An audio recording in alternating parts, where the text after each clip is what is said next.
Ils sont cool. Salut à tous. Allez, bonjour à tous. Est-ce que vous nous voyez? David est arrivé, c'est bon. Ouais. Juste s'il y a quelqu'un qui peut mettre un petit retour dans le chat si tout est good, si on nous voit et si ça fonctionne à peu près. Putain, j'ai plus de co.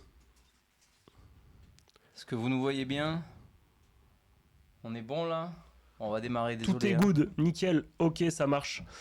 Aujourd'hui, du coup, je vous l'avais teasé en story, live avec David, grosse expérience entrepreneuriale, conseil en financement de projet, comme vous voyez à l'écran. Voilà, aujourd'hui, il enseigne essentiellement à l'EM Lyon, sur le PGE en finance. On voit, on entend bien nickel, c'est clean. Ok, ça fait plaisir, parce que d'habitude, c'est pas le cas. C'est la première fois que j'ai pas trop de galères, c'est cool. Voilà. Ça, c'est parce que je suis là. Ouais. Et d'habitude, j'ai toujours la poisse avec ça. Eh oui, mais parce que je suis là, c'est pour ça. Et donc, on continue la série, on va apprendre des choses ensemble. Voilà, l'analyse FI, c'est un truc qu'on a souvent en cours, la finance d'entreprise, comprendre les bilans, les comptes de résultats. Le problème, c'est que sur des cours magistraux, on est 200, c'est dur à comprendre, quoi. On peut pas poser nos questions comme on voudrait. Le poser directement au prof, tu vois, c'est toujours un peu compliqué. Alors que là, voilà, si des gens ont des questions, on peut les poser dans le chat, on peut répondre. On va essayer de la tourner un peu plus cool que d'habitude. La map est toute petite, on va faire beaucoup de discussions en fait. Le but, c'est que voilà, ça soit plus ludique pour tout le monde. C'est pas de faire un cours magistral comme on voit d'habitude, c'est de vous donner quelques tips, quelques règles fondamentales qu'on peut appliquer pour se faire une idée, voilà, pour apprendre à lire, pour se faire une idée sur un compte de bilan, un compte de résultat, la structure et la qualité globale d'une entreprise à travers ces chiffres. Voilà, je te laisse te présenter, David, si c'est OK pour toi. Et puis après, on commence. Eh bien, parfait. Alors, bonjour à tous. Moi, j'ai 41 ans. Pareil, issu d'une école... Faut pas dire ça. Pourquoi il faut pas dire Mais en même temps, je ne peux pas cacher tous mes cheveux blancs, Arnaud, s'il te plaît. Donc, effectivement, 41 ans. Moi, je fais une école de commerce avec de l'alternance, pareil, chez Schneider Electric. Vous m'entendez bien? Ouais, je Donc, pense. chez Schneider Electric, contrôle de G sur stratégie commerciale. J'ai eu quoi? On a fait l'Amérique latine, le Moyen-Orient, principalement comme zone, comme périmètre, je dirais, d'études. Après, j'ai monté une première société où on avait effectivement racheté des brevets qui n'avaient pas spécialement grand-chose à voir avec la finance. On avait racheté des brevets autour d'un distributeur automatique de nuggets, de frites, de ce genre je dirais d'aliments dont raffolent les jeunes, entre guillemets. Et donc, on avait fait une première levée de fonds, mais bon, au bout de 2 ans, ça demandait encore beaucoup trop d'argent. Donc, on a décidé de vendre la techno à des gens qui allaient faire ça mieux que nous. Et je suis reparti dans un cabinet de conseil avec une partie de l'ancien comité de direction de Péchiné Aluminium, pour ceux qui connaissent. Vieille boîte française qui n'existe quasiment plus aujourd'hui. Merci à ceux qui nous gouvernent, dont on voit bien ce qui se passe aujourd'hui.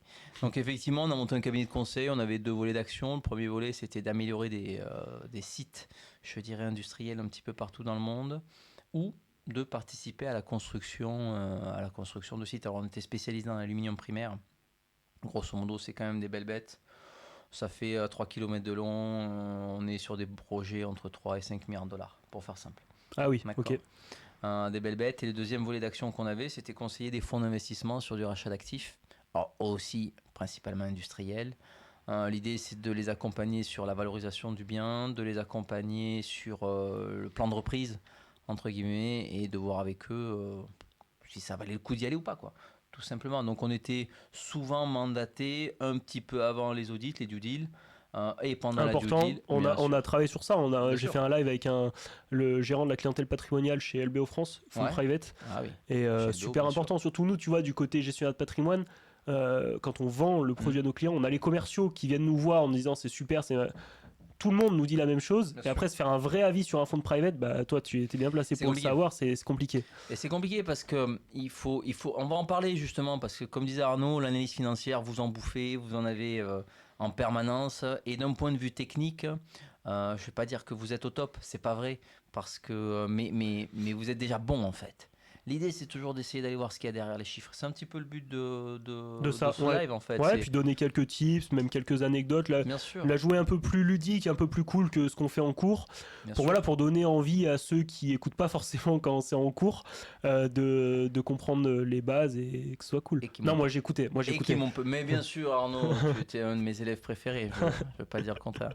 Donc, effectivement, après ce cabinet de conseil, j'ai remonté un autre cabinet de conseil en structuration et financement d'entreprise dans un autre pays européen dont on taira le nom. T'aimes pas la France, toi? Tu bouges beaucoup. Si, j'adore mon pays, t'es fou, quoi. Bien sûr, j'adore mon pays, mais effectivement, le monde, entre guillemets, est à la fois grand et petit. Et sur ces sujets-là, on a toujours tout un tas de regards. Et plus, de toute façon, ça c'est un conseil, c'est un premier conseil qu'on va donner dans le live, c'est à un moment donné, la curiosité n'est absolument pas un vilain défaut. Ça, c'est Ah règle oui, de mais base. ça, je pense qu'on l'a compris. Ouais. Alors, vous l'avez compris, mais nous, c'était compliqué. Voilà, comme je t'ai dit tout à l'heure, j'ai 41 ans, je suis un peu plus âgé que vous. Et on a cette capacité à surtout, ne rien dire. Donc, et surtout ne pas poser de questions. Et là, au contraire, je veux vraiment que le mindset de base sur ce live, c'est de vous dire, on va poser des questions, on va essayer de mettre le doigt là où ça fait mal. C'est ça surtout. D'accord ? Donc, important pour notre métier parce que c'est bien ce sûr. qu'on doit faire quand on a un client bien qui sûr. vient nous voir, qui veut financer un projet. Là, Bien je m'adresse plus aux chargés d'affaires entreprises, mais ça marche aussi pour les gestionnaires de patrimoine parce que moi, je me rends compte au cabinet. Vous savez, je suis en alternance au cabinet et en fait, la plupart des clients, quand on arrive sur des patrimoines un peu élevés, quand on travaille dans des cabinets un peu cool, etc., c'est des entrepreneurs. Donc, même si on les a en clients sur leur patrimoine perso, on est amené à gérer de plus ou moins loin leur patrimoine pro. Et c'est là que ça peut poser problème. Parce que s'ils vous connaissent pour leur patrimoine perso, quand ils ont des questions pour le patrimoine pro, notamment de financement, ils viennent vous voir vous. Et si vous, alors il y a d'autres personnes après, mais si vous déjà vous n'êtes pas capable de répondre, c'est compliqué. Et ça, je me rends compte au quotidien dans l'alternance. Et c'est pour ça que je trouve que c'est super important de savoir comprendre une boîte à travers ses chiffres, quoi. Tu vois, je trouve que c'est pas que un métier quand on veut travailler dans le M&A ou dans le private, enfin n'importe, mais dans la corpo, je veux dire, c'est aussi important dans nos métiers, quoi. Et c'est ça qui est compliqué à comprendre. Enfin, moi, je l'avais pas en tête au départ. Tu vois, avant d'être dans l'alternance et tout, je me disais pas, ah ouais, ça va être important. Moi, je disais, en fait, mon client, il va pas me demander. Et en fait, c'est des entrepreneurs la plupart. Je t'avouerai que l'évolution, entre guillemets, des compétences recherchées pour vos métiers à vous, on est passé d'une espèce de valeur ajoutée. Quand tu as un patron qui vient te voir et qui te dit, écoute Arnaud, potentiellement je vais vendre mon business, je suis en train encore de regarder combien ça vaut, et la plus-value que je vais en sortir, je vais te la donner ou je vais t'en donner une partie pour que tu ailles me la gérer. Mais avant, c'était une valeur ajoutée de dire, attendez, je vais regarder combien ça vaut. Ouais, aujourd'hui c'est normal. Aujourd'hui, ça devient. Il faut connaître plusieurs. La modélisation financière, aujourd'hui c'est classique et même la plupart des calculs de valeur d'entreprise, on doit les comprendre. La plupart des méthodes, etc., on doit les comprendre. En tout cas, peut-être pas savoir les appliquer. Il y a des méthodes un peu compliquées. Par exemple, DCF, moi je sais toujours pas. Si on me demande comme ça, je suis pas sûr que je sache faire. Mais c'est important de l'avoir en tête. Si, peut-être je sais faire, remarque, mais c'est important de l'avoir en tête, quoi. Si je me permets de rebondir, après on passera sur le reste, mais même sur les méthodes de valorisation, alors je dis pas que j'ai pas la plus grande expérience du monde et très très loin de là, mais effectivement sur beaucoup de deals sur lesquels on a opéré, peu importe la méthode de valorisation que vous utilisez, ce n'est qu'un point de départ de négociation. Stop. Ce n'est jamais une vérité en soi en fait. C'est-à-dire à la fin, on va d'ailleurs on se met d'accord sur entre guillemets sur ce qu'on vend, sur le périmètre, et puis après on va discuter du prix. Mais c'est une discussion, c'est un échange. Tant qu'on reste dans des barrières, je dirais dans des frontières plutôt acceptables par les deux parties, on a un terrain de jeu au milieu. Oui. Mais c'est pas une vérité. C'est pas parce que selon la méthode patrimoniale, selon la méthode DCF ou la rente du goodwill ou tout ce qu'on peut imaginer, ça vaut tant que forcément à la fin c'est ce que tu vas toucher. C'est comme vendre une voiture en fait. À la fin vous allez toujours négocier parce que le pneu devant il est un peu usé, qu'il y a une rayure. Oui, c'est pas une vérité absolue, mais ça permet quand même de donner un cadre, on va dire. Exactement. De rentrer dans le vrai, on va dire. C'est un élément de départ. Bon, je pense que vous avez tous mieux compris du coup qui est David. Si vous avez des questions déjà dans le chat, que ce soit sur le parcours David ou quoi, il est là pour y répondre. C'est pas tous les jours qu'on a un prof comme ça, cette qualité-là en live, donc il peut y répondre. Et voilà, à travers le live, je vous ai dit aujourd'hui, on va essayer de faire ça un peu plus chill, mais pareil, si vous avez des questions, du coup, on va vraiment prendre le temps, enfin David va prendre le temps d'y répondre. Voilà. Et merci d'être là, et puis on peut commencer. Donc déjà, ce qu'on avait noté, la map est toute petite, je vais vous la montrer les gars, la map est toute petite. Par contre, David a préparé beaucoup de trucs sur son ordi. Et du coup, voilà, ça va plus être à l'oral. J'avais envie de faire un truc comme l'analyse financière, on peut vite tomber dans quelque chose où on n'a pas trop envie de suivre. Je me suis dit, on va essayer de faire un peu différent d'habitude. Voilà. Très bien. Euh, Par quoi tu veux commencer? Dis-moi. On peut reprendre juste les ratios. Ouais. Moi, j'avais déjà le cas ici, tu vois, un dirigeant d'entreprise de mon côté nous consulte pour savoir s'il peut réaliser un investissement sur sa société. En tant que banquier d'invest, voilà, on peut mettre ce qu'on veut, chargé d'affaires, voilà. Nous devons nous positionner sur un éventuel financement ou non. Ça, c'est un peu la question typique qu'on a et je trouvais ça cool. On en avait parlé pas mal Ouais, bien sûr. de traiter d'un cas comme ça. Voilà, comment se faire un premier avis sur la société avec les états financiers. D'accord. Surtout dans des sociétés non cotées, parce que oui, bien sûr. voilà, nous on n'est pas amené à traiter des cas de sociétés cotées. Enfin, je veux dire, si c'est des cas de sociétés cotées, ça va être hyper rare, c'est hyper entouré, on va pas être le premier interlocuteur, donc ça sert à rien de le traiter. Et pourquoi ce sujet est primordial? On l'a un peu abordé pour un étudiant en gestion de pattes. Ça, c'est hyper important parce que du coup, on est directement concerné. Je pense que la plupart qui regardent, on n'est pas des 100 des 1000 non plus, mais en tout cas, ceux qui prennent le temps de regarder, j'imagine que vous avez un lien plus ou moins proche avec la gestion de pattes ou la finance, la corpo ou quoi. Donc, c'est intéressant. Voilà. On peut peut-être commencer par les documents qu'on a à disposition parce que pour se faire un avis, forcément, on a des documents. Et l'idée de l'analyse FI, c'est justement de se faire un avis grâce à ces documents. Donc peut-être je te laisse blablater un peu là-dessus, nous raconter ce qu'il en est. Ouais, après on déroulera un petit peu le process de comment est-ce que moi je travaille en fait. Hein. Ouais. C'est un peu ça l'idée. Hein. Donc, et c'est mais peut-être que d'autres personnes travaillent différemment, puis peut-être selon les générations aussi, voilà, on travaille tous différemment. Mais c'est intéressant d'avoir du coup via ton expérience, ta connaissance, d'avoir la méthode selon laquelle tu travailles. Et je te laisse. Voilà, je n'ai pas la prétention de vous dire c'est comme ça qu'il faut faire. Je suis en train d'essayer. Quelque part, c'est pour ça que je donne des cours en fait. C'est-à-dire que moi aujourd'hui, ma façon de regarder une entreprise, je l'ai appris sur le tas. Principalement, moi aussi j'ai eu des profs de finance. Mais on avait des profs de finance qui étaient tellement obsédés par les sociétés cotées que tout le reste du tissu économique, bon, mais c'est pas grave. Et on nous incitait très bien, enfin, on nous incitait à tous de dire si tu vas travailler dans une société qui fait moins de milliards d'euros de chiffre d'affaires, bon, hein, c'est le côté alimentaire. Non, il y a quand même un c'est tissu pour ça que tu voulais prendre Exactement. absolument une société non cotée. Oui. Parce que en soi, les bilans, les comptes de résultats, on les a des sociétés cotées. C'est juste que c'est. Mais déjà, en plus, avec les valeurs qu'on a choisies là sur les cas, c'est beaucoup plus concret pour nous. C'est ce qu'on peut vraiment avoir. Une société cotée, on va pas l'avoir. Tu vas être noyé dans une masse d'informations financières. Mais c'est trop gros pour nous. Pour commencer, ça n'a aucun intérêt. Et c'est pas intéressant. Ok, bon, écoute, je te laisse. On y va. Je te laisse un peu commencer. Donc, si on fait un focus, on va pas refaire, je dirais, vraiment le point sur ce qu'est un bilan comptable ou un compte de résultat ou des soldes intermédiaires de gestion. Vous avez normalement, sauf si vraiment vous avez des questions, il ne faut pas hésiter, hein, je peux revenir dessus sans aucun problème. Mais globalement, on a ces trois éléments parce que ce sont des éléments qui sont fournis normalement toujours, à peu près en temps et en heure par votre expert comptable. D'accord ? Il y a un problème sinon. Alors il y a un problème, oui et non, je raconterai une petite anecdote tout à l'heure quand même, parce que ça va faire plaisir à ton public. Tu vois, celle-là. Les anecdotes, vous allez adorer, j'espère. Que j'ai appris cet été, et je viens d'avoir la confirmation que ça marche. Quand tu as une société où tu n'as pas déposé des comptes jamais d'ailleurs, depuis 5 ans, et une combine pour la faire absorber par une société aux États-Unis, mais je t'expliquerai tout ça. Ah, ça va être intéressant parce que nous, on a eu un cours d'audit cette semaine où on nous expliquait justement les sanctions en cas de non-dépôt des comptes, ou si les comptes sont pas certifiés, ou en cas de non-dépôt, enfin, qu'on dépose pas les comptes, quoi. Bon, mais là, à tendance, ça n'a pas été sanctionné. D'accord. Bon, intéressant à voir du coup. Pour tous ceux qui ont eu le cours, vous allez kiffer l'anecdote du coup. Donc, alors effectivement, on a toujours ces trois documents. Moi, aujourd'hui, forcément, on va travailler avec un bilan, ça, il n'y a pas de question. Par contre, si j'ai le choix entre un compte de résultat et des soldes intermédiaires de gestion, je vais préférer travailler avec des soldes intermédiaires de gestion. Ça me permet d'avoir un regard encore plus rapide que si j'ai un simple compte de résultat. Après, de toute façon, on travaille avec la matière qu'on a. Et même avec quelque part des visions ultra simplifiées, on peut arriver à se faire une idée de, bon, est-ce que la boîte se porte bien ou pas bien. Mais plus on va avoir d'éléments, si on a en plus... Moi, alors comme je dis, je suis un peu plus ancien. Hein, quand j'ai des éléments que je n'arrive pas à comprendre sur un solde intermédiaire de gestion, je vais demander mon grand livre. Ok. Je reviens à ma compta de base. Okay. C'est pas forcément le meilleur des conseils, mais malheureusement, heureusement, je dirais. Moi, j'ai été formé comme ça. Alors, moi, j'ai un bac compta, j'ai fait ma prépa compta, mon école compta et mon alternance en contrôle de G. Donc, effectivement, moi, ma zone de confort, elle se situe quand même ici, dans le process comptable. Mais l'idée, c'est pas de rentrer là-dedans, c'est de regarder ce qu'il y a autour. Donc, effectivement, quelque part, mes soldes intermédiaires de gestion, si en plus je peux avoir une vision ultra détaillée comme celle avec laquelle on a l'habitude de travailler en classe, c'est le plus facile. Et maintenant, si on rentre vraiment dans mon process. Moi, aujourd'hui, quand je prends un business, quand je regarde un business, je regarde d'abord son activité.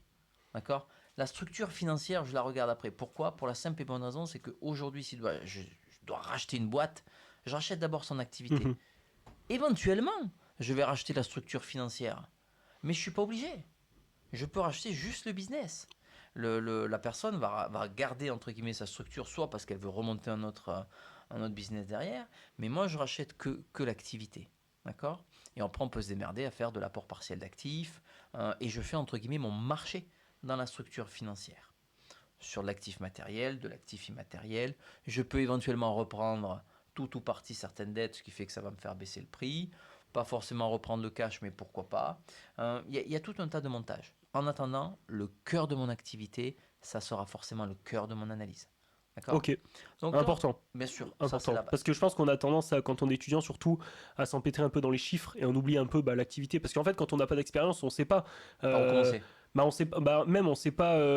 Voilà, même quand on apprend les chiffres, on nous dit ouais, tel ratio, faut que ce soit entre temps et temps, tel ratio entre temps et temps.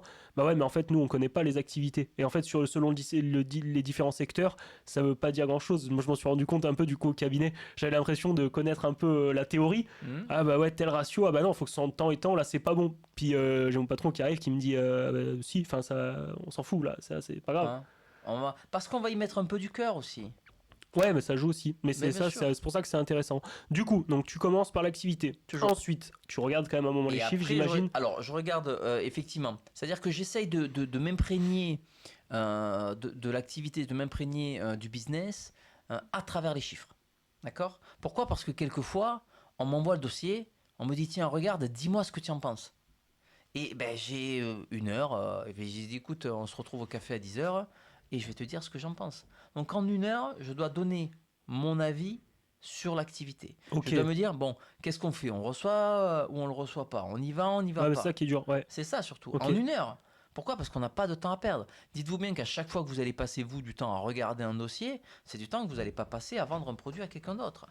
Donc il faut arriver à maximiser le temps et il faut, je suis désolé, hein, mais normalement, moi en 1/4 d'heure, 20 minutes, je me fais une T'as idée fait de le la tour, boîte. Hein. d'accord, ok, hyper Pas intéressant. plus. Je vais pas passer plus de temps que ça. D'accord. On n'a pas le temps, personne n'a Et le du temps coup, de faire ça. quand tu fais ça, tu regardes pas toute l'alias, tu regardes. Non, j'ai pas le temps. Voilà, moi ce que j'aimerais savoir, c'est un peu l'idée de ce live. Les petits tips, voilà, ce que tu regardes, comment en quelques coups d'œil tu sais à peu près à quelle structure tu as affaire et la qualité de la structure. Ah, c'est ça qui je trouve vraiment intéressant. Et bah, forcément, ça tu l'acquiers avec l'expérience, mais je pense que tu peux quand même donner 2-3 tips. Mais 2, bien 3, sûr. Et voilà. Et c'est toute l'idée. Bien sûr. Tu veux partir de quoi Tu vas voir. Tu pars du compte de résultat, du bilan, je te on va laisse. partir du compte de résultat, mais Donc la map, les gars, je vous la laisse juste comme ça, mais en vrai, je vais vous laisser le cas de base là, qu'on va traiter après. Mais en vrai, il n'y a pas grand chose sur la map, c'est tout l'idée justement, c'est de là de faire un truc un peu plus ludique, d'écouter vraiment ce que dit David, c'est ça qui va être important. Bon, je dirais que y a quelques règles fondamentales quand je fais cet exercice ultra synthétique.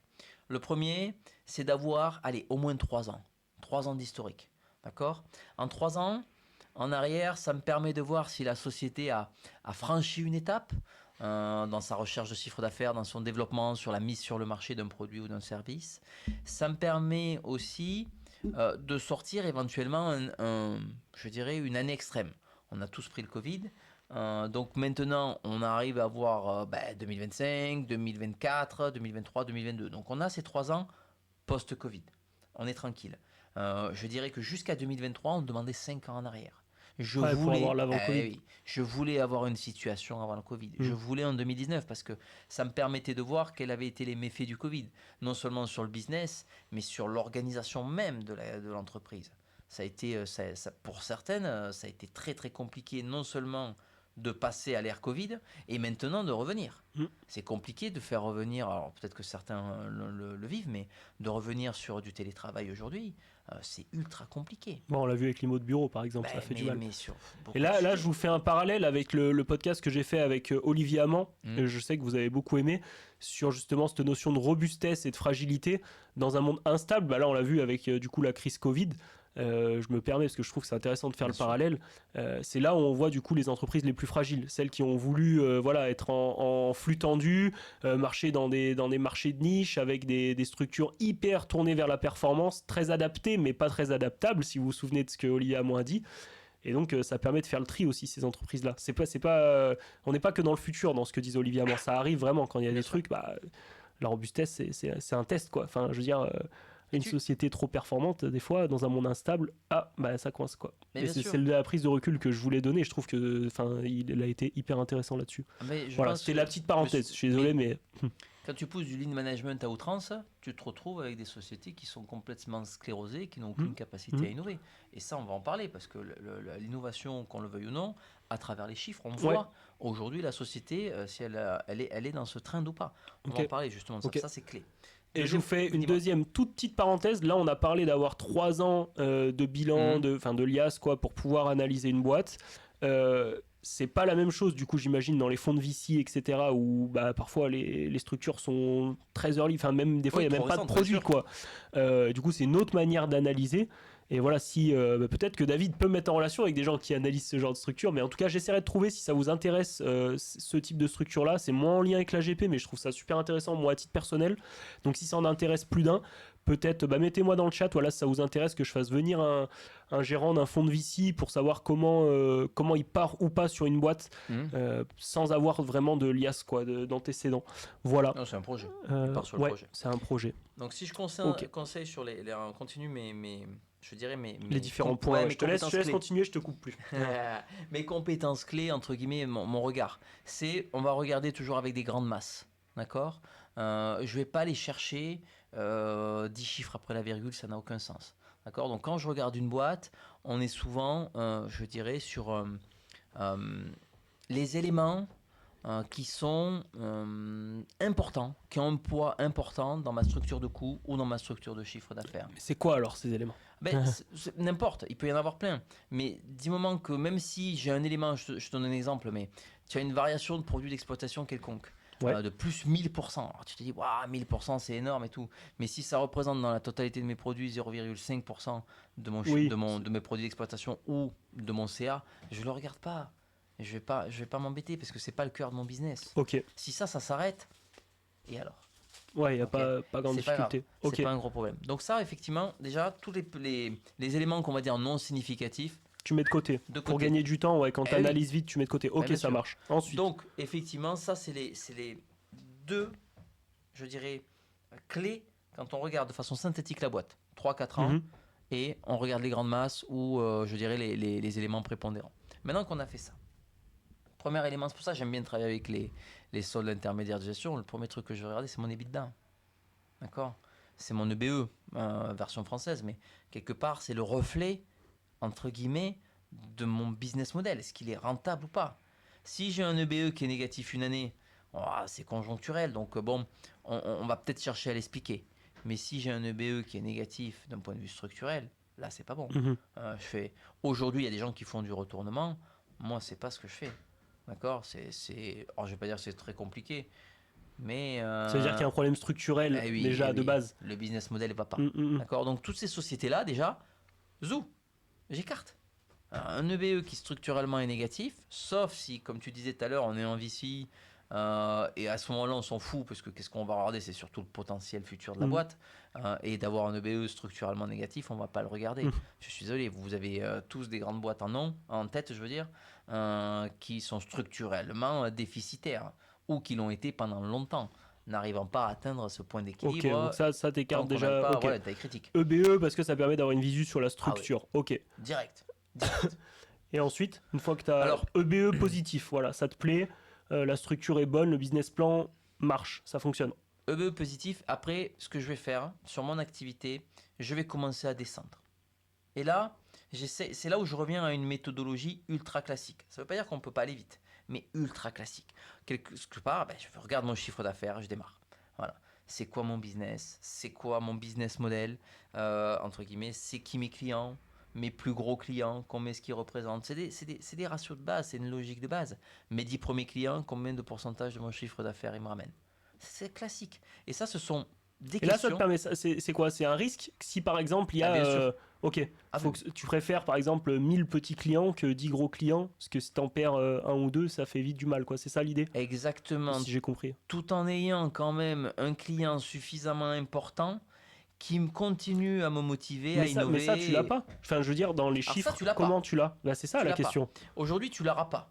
Pour autant, Tu vas essayer de challenger. Et oui, parce que si j'ai un EBE positif, que je commence à regarder certains éléments où au final je me dis bon, le business model il va bien, après on va passer au bilan, on va regarder des éléments. Ça veut dire que la personne, je vais la rencontrer, je vais la voir.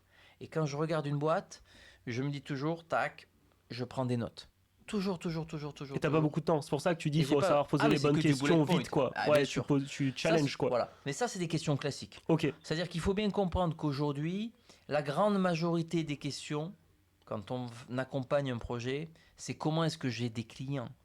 Comment est-ce que je fais pour, je dirais, augmenter mon chiffre d'affaires? Mhm. Que vous le vouliez ou non, 90% des questions quand on va lever des fonds avec un fonds d'investissement en face de nous, c'est toujours, ben ok, mais qui sont vos clients? Comment vous faites pour les taper?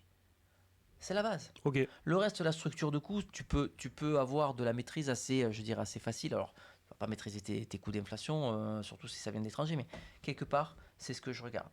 Ok. Et comme on parle de l'étranger, c'est pareil, quand je regarde mon chiffre d'affaires, ça part où en fait? Est-ce qu'on exporte, est-ce qu'on n'exporte pas? Vous avez beaucoup trop d'entreprises qui n'exportent pas suffisamment, tout simplement, alors qu'elles le pourraient. Elles le pourraient. On est quand même dans une Ah, je société pensais pas que ça. C'est intéressant. Je pensais pas que ça c'était des trucs qui. Ok. Ah oui, c'est la Ça, clé. c'est des trucs à regarder. D'accord. C'est la Ok, clé. ça marche. C'est-à-dire que tu peux arriver à, je dirais, diversifier ton risque. Et effectivement, des fois, c'est écrit aussi. Mais ça te fait pas peur parce que du coup, tu t'exposes. On en parle des fois en cours, ceux qui sont avec moi ou dans ma promo. Enfin, c'est pas ma promo, mais ceux qui sont dans la promo plutôt. Du risque de change, par exemple. Ouais. On s'expose à un risque de change quand on exporte, forcément. Alors, c'est pas quelque chose qui t'inquiète. Toi, tu le vois plus comme quelque chose de positif. C'est intéressant d'avoir ton avis. Hein, mais... alors, en risque de change, ça se couvre. Ok. Déjà. Oui, non, mais bien sûr. Mais je veux dire, du coup, ça te fait pas peur a Non. priori comme ça. Ça me fait plus peur, tu vois. En ce moment, justement, je suis en train de monter des deals à l'étranger. Et aujourd'hui, la question qu'on se pose sur ce deal-là en question, c'est comment je vais me faire payer de l'étranger sur des pays qui sont potentiellement sur une liste grise. Ok. Donc, Ah bah là, on rend les choses. voilà. Donc la justification que tu vas avoir à la banque quand toi, tu vas recevoir le paiement, qui va être bloqué, puisque de toute façon Tracfin va bloquer. Va dire, vu le montant, il va vous dire, bah, écoutez, là, il nous faut des justifs. Donc il te faut un contrat, il te faut, entre guillemets, que l'objet du contrat corresponde aussi à tes statuts à toi, selon ce que tu fais. Ouais, bah là, c'est des cas spécifiques, mais j'ai C'est compris ultra l'idée spécifique, mais je suis du. pas le seul. D'accord, C'est à la fois très spécifique comme ultra développé. Si demain vous avez un business qui travaille avec des pays comme l'Iran, nous on a travaillé avec l'Iran à l'époque, eh ben, ça a été l'enfer pour se faire payer. D'accord. Ça a été l'enfer. Ok. Donc, ou quand tu travailles avec le Bah, Venezuela, ça, c'est intéressant. on a bossé avec le Parce Venezuela. que moi, j'aurais pas eu du tout ce réflexe-là, par exemple. Bah, c'est des choses comme ça que j'ai envie d'apprendre, donc c'est génial. Bien sûr. Et donc ça c'est quand je regarde mon chiffre d'affaires, j'ai toutes ces questions-là. D'accord? Ça part où? Comment je suis payé? Mon business model, ça c'est les éléments de base. Fondamental. Et après, je continue à descendre. Pareil, mes coûts d'achat, entre guillemets, mes coûts variables, mes achats consommés traditionnels de matières premières, même réflexe. Elles viennent d'où les matières premières? Ça c'est la base, c'est la question ultime. D'accord? Alors bien sûr, on va regarder ma marge brute, mais ça, le regard sur la marge brute, où vous allez avoir des ratios, je dirais, sectoriels, que vous pouvez avoir à droite à gauche, ça c'est pareil, ça se compare assez facilement. Hein. Un restaurant va être plutôt autour de 70% de marge brute, voire 60% pour ceux qui mettent vraiment de la bonne cam ou qui viennent d'ouvrir, donc tu compares avec ça. Mais aujourd'hui, la marge brute, c'est un indicateur parmi tant d'autres. Je suis plus inquiet pour savoir comment est maîtrisée la supply chain sur certaines matières premières. En parlant de gestion de patrimoine, typiquement, moi j'ai un réseau africain qui est assez intéressant. Aujourd'hui, on peut arriver à sortir un kilo à 90 000 dollars en 22. D'accord? Ah ouais. Pour vous donner Ok. un ordre d'idée. Il y a 4 ans, on le sortait à 45 000. D'accord? Donc à 4 ans, le prix de l'or sorti de la mine. Ouais, mais ça, oui. Mais ça a varié. Enfin, je veux dire, il y a le cours de l'or qui a explosé, donc mais forcément que ça joue. Mais l'or, le cuivre a bougé, il y a énormément de matières premières qui ont bougé. Donc, quand vous regardez ça comme un objet d'investissement, c'est cool. Mais quand vous avez dans votre production ce type de matières premières, si vous n'avez pas suffisamment anticipé, si vous n'avez pas eu des contrats à long terme, si vous n'êtes pas couvert, mes couverts, c'est-à-dire que moi j'en ai besoin de la cam. J'ai besoin dans mon processus de prod. Si je n'ai pas ça, ma production s'arrête. Si ma production s'arrête, mon business s'arrête. Ok. Et ça, c'est Là, fondamental. tu as pris un exemple hyper spécifique, mais je veux dire, ça marche sur tout, quoi. Ah, ça marche surtout. Le cuivre, l'aluminium, le nickel, les terres rares. Aujourd'hui, tout le monde veut des terres rares. Ok, mais ça c'est intéressant parce on peut être exposé à des Bien clients sûr. qui travaillent, enfin peut-être c'est pas leur business, mais en tout cas qui sont exposés à ce genre de problématique, quoi. Bien sûr, j'avais eu à l'époque des contacts avec une marque automobile dont je tairai le nom, qui s'était adressée à nous pour savoir si on n'avait pas du cuivre. Donc quand tu as aujourd'hui des marques automobiles qui sont à la recherche De matières premières parce que rares. ils en ont partout. Maintenant les voitures, il y en a de plus en plus. Donc quand ils en ont besoin, quand tu arrives à commencer à consulter des petits réseaux comme nous. Mais est-ce que ça veut pas dire quelque chose, ça, justement, de la fragilité de ces grosses boîtes-là sur Non, c'est pas forcément de la fragilité. C'est-à-dire qu'à un moment donné, on a eu des. Là, je prends les automobiles parce qu'il y a un gros retournement de marché sur la voiture électrique, entre guillemets. Pas forcément dans les chiffres, mais dans la volonté des gens. Même moi, je suis prêt à me mettre à la voiture électrique, c'est pour te dire. Donc, et il me connaît bien. Donc, Même GMK. même GMK va se mettre à la voiture électrique. Donc, forcément, on va tous y passer. Mais effectivement, cette capacité à gérer cette supply chain, elle est clé aujourd'hui, à mon sens. Ok. Donc là, tu as cité pas mal de trucs déjà. Bien on sûr. regarde l'activité. Je regarde mes appros, Ouais. appros surtout critiques. Hein. Je vais pas aller me prendre la tête parce qu'il achète ses feuilles de papier à Métro ou s'il les achète à Auchan ou à Carrefour. C'est pas mon problème, ça. Bah, surtout D'accord. quand on est synthétique, mais d'accord. Ouais, Là, tu as ultra cité critique. pas mal de choses. Je vais Bien sûr. essayer, je le dis pour ceux qui regardent en direct, mais ou ceux qui regardent même sur la rediff, je vais essayer de vous mettre tout ça en forme sur la map, justement, après, si j'ai le temps. Et comme ça, vous aurez tous les points qu'a cité David sous format écrit. Et je vous l'enverrai ceux qui veulent sur LinkedIn et tout. Format bullet point simple, Ouais, ça peut être un sympa. truc synthétique, mais voilà, c'est ce que les gens doivent retenir, quoi. Et moi, le premier, je m'en servirai, donc c'est cool. Bien sûr. Donc Voilà. j'essaye toujours, un petit peu comme un banquier, je dirais, mais le problème, et j'ai vraiment rien contre les banquiers, mais aujourd'hui, nous, on n'est pas soumis aux mêmes normes d'analyse, aux mêmes visions de risque que peut avoir un banquier.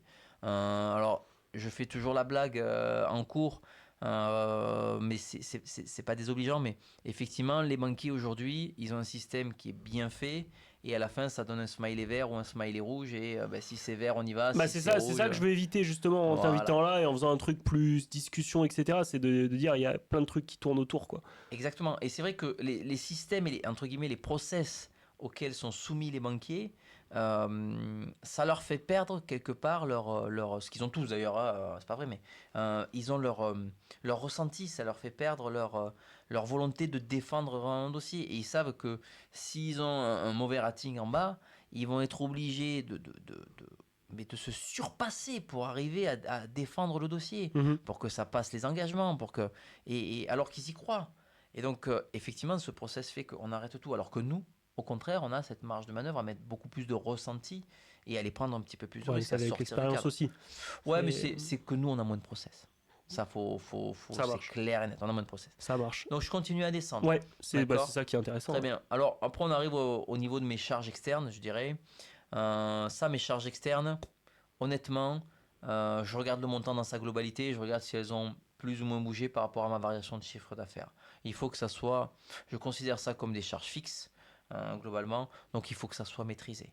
Si je vois que j'ai une grosse variation, il n'y a pas 50 choix. Soit effectivement on peut avoir du crédit bail, on peut ouvrir de nouveaux locaux, il y a du loyer en plus, mais c'est facilement identifiable. D'accord ? Et c'est pas ça qui me tracasse le plus. Là où vous vous souvenez, dans un des cas qu'on a abordé en classe, qui est un cas qu'on a eu, on avait eu un honoraire d'hiver qui était assez important. Et en fait, dès que vous avez un montant honoraire d'hiver un peu important, il s'est passé quelque chose dans la boîte. Parce que sinon, ça va en juridique, sinon, ça va en comptable. D'accord ? Donc, honoraire d'hiver, c'est qu'en général, vous avez un conseil externe comme nous. D'ailleurs, le montant, c'était notre facture, quand on a fait organiser la TUP de la société. Ok. Tout simplement. Donc, ça veut dire qu'il y a une signification, il s'est passé quelque chose. C'est pas forcément négatif, mais il s'est passé quelque chose. Donc, globalement, c'est les 2-3 petits points que je vais regarder quand je vais analyser la boîte sur les charges externes. Donc là, j'arrive à ma VA, ma valeur ajoutée. Je regarde comment elle se comporte par rapport à mon chiffre d'affaires. Classique. Une VA qui augmente, c'est bien. Là, vraiment, je vais ultra rapide. Et après, je commence à descendre Et c'est là où on a forcément subvention. Je suis toujours basé sur mes soldes intermédiaires de gestion. Subvention, les petits montants remboursables par le cash que j'ai dans la boîte, je ne les regarde pas. D'accord ? Aujourd'hui, une subvention, le risque que moi je vois, c'est que l'État me demande de la rembourser. Bon. Grosso modo, j'ai une trésorerie de 200 000, l'État me dit on vous a donné 5 000 euros, remboursez-les. C'est pas grave. J'ai une trésorerie de 200 000, l'État m'a donné 70 000 euros de subvention. Compliqué. On me demande de les rembourser. Ah, donc les subventions, d'accord, ça tu fais gaffe Bien aussi. sûr. Ok, mais il y a des business hyper subventionnés en ce moment. Et Je il y a pense que ça. aux agriculteurs, par exemple. Il y en a plein d'autres, mais par exemple, un Il y en agriculteur a plein. qui s'installe dans une zone compliquée, bah, il a des aides, quoi. Mais bien Et sûr. c'est une grosse partie de... Ah oui. Ok, donc ça, tu fais gaffe. Ok. Ah oui. Ça, intéressant. Bien sûr, parce qu'aujourd'hui, le Je critère, l'avais pas en tête, moi. les critères sur lesquels on te donne la subvention, c'est potentiellement t'as menti. Parce que tu peux Oui, pas. puis ils sont à l'affût en ce Mais moment. bien sûr, ton business, il peut pas rentrer dans toutes les cases. Donc à un moment donné, tu sais que tu as été border sur l'obtention de certaines subventions ou de certaines avances remboursables. Donc c'est un risque. C'est un risque. Si le risque il est minime, je ne le regarde pas. Par contre, si le risque est gros, là, effectivement, on peut avoir en face de nous, alors pas forcément un deal break, mais une vraie réduction du prix. Ok. Donc effectivement, ça, je le regarde. Ensuite, c'est le personnel. C'est le poids de mon Charge de personnel. personnel, ouais. Ah oui. Ça doit représenter combien? T'as une idée? Un ordre d'idée? Ça dépend des secteurs, mais moi, je sais qu'aujourd'hui, on est sur du 25-30%. En moyenne, on va Ouais, dire. après, si tu vas sur du conseil où les mecs sont bien payés, ben là, tu vas rentrer sur du 45-50%, quoi, Ok. en charge de personnel. Ça dépend du secteur, tout simplement. Mais effectivement, une fois de plus, c'est le côté critique des ressources humaines. Je suis désolé, quand tu as quelqu'un qui est bon, il faut qu'on le garde. D'accord ? Même si le coût est important. Même si le coût est important. Ah, mais ça, tu peux pas le savoir de manière synthétique. Là, Par tu contre, le voilà, sauras tu as pas. cité Ah, ça, c'est clair quelques... que je vais le poser comme Tu as question. cité quand même une fourchette. On sait Bien que sûr. voilà, si charge de personnel c'est 70%, bon, bah, c'est compliqué, quoi.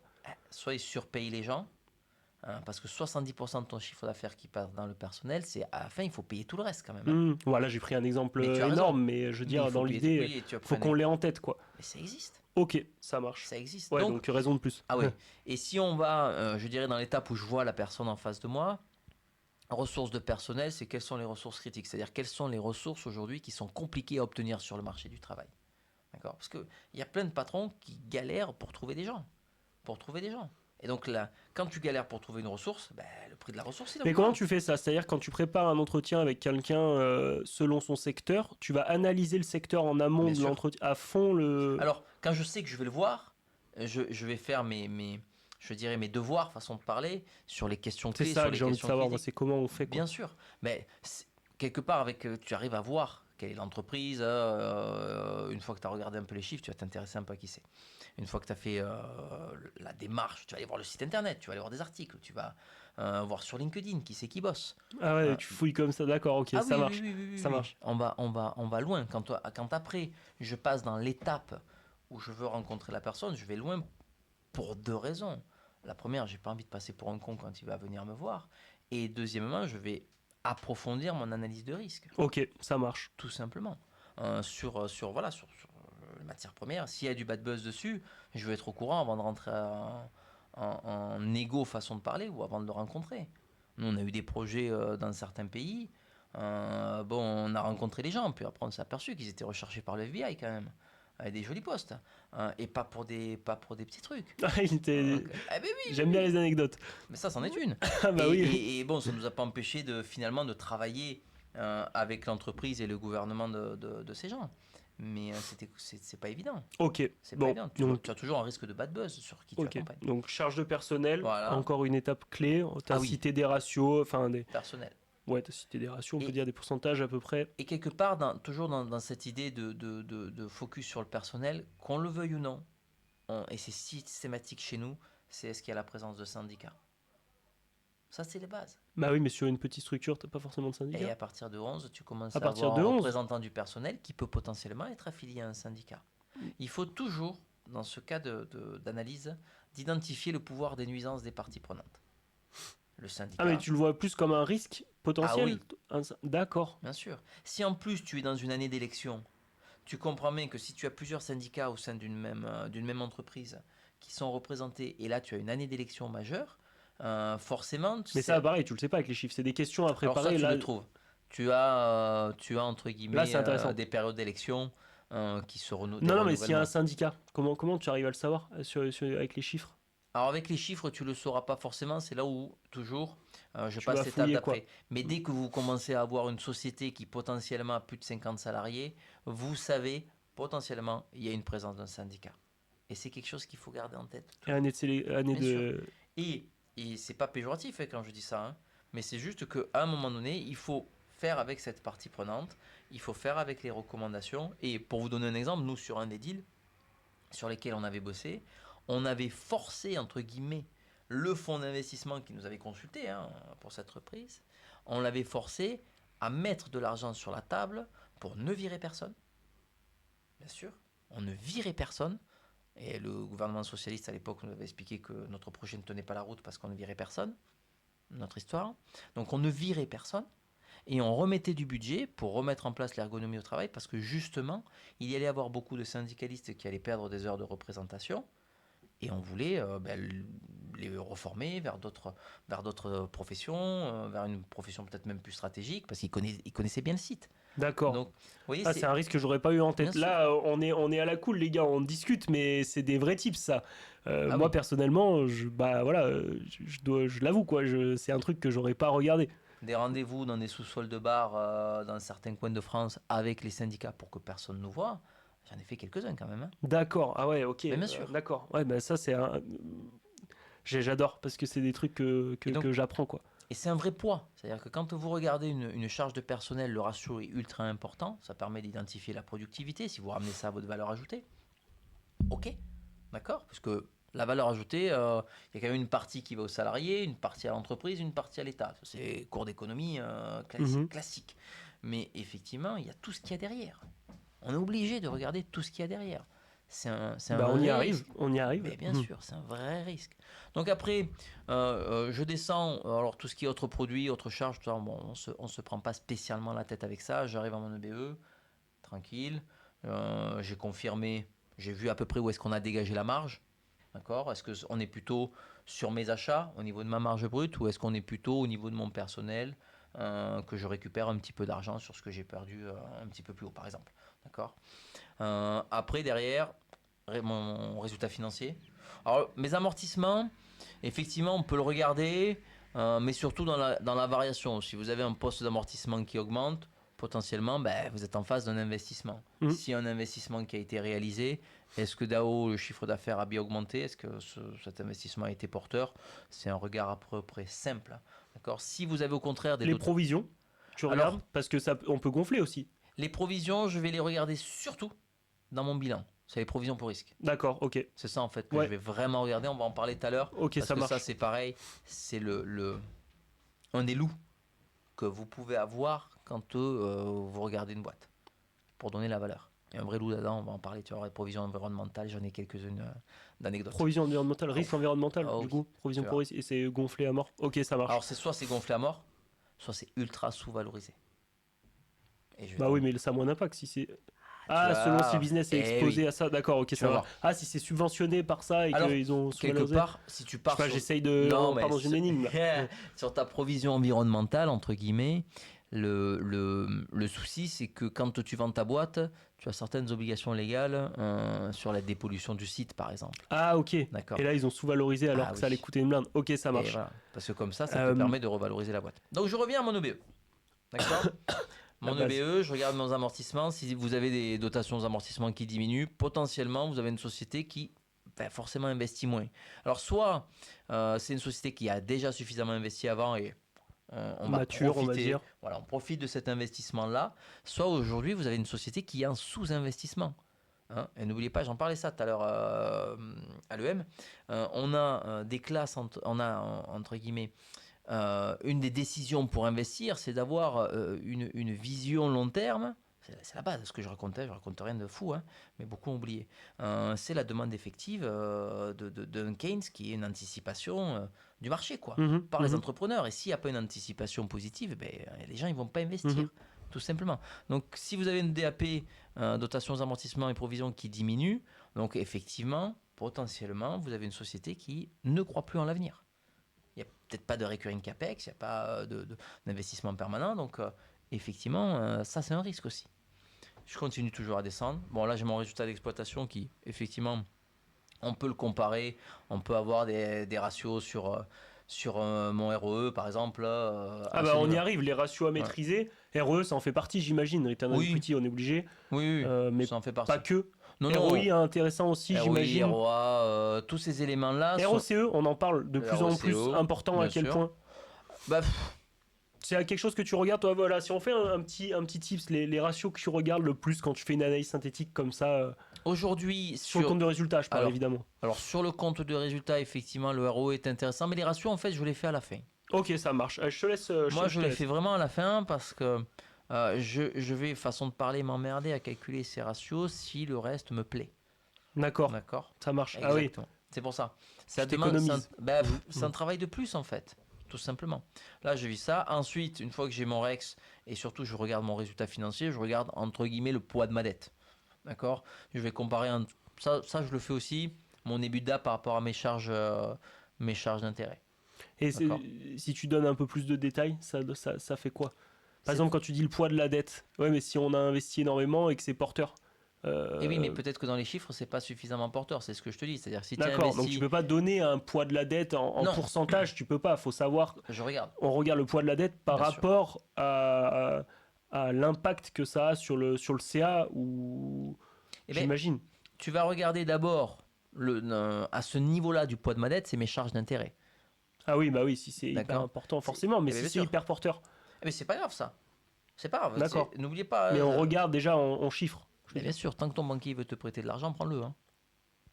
Après, tu finiras peut-être au tribunal comme Casino. Mais donc, bon signe, quelqu'un qui a des charges d'intérêt, on va dire, élevées.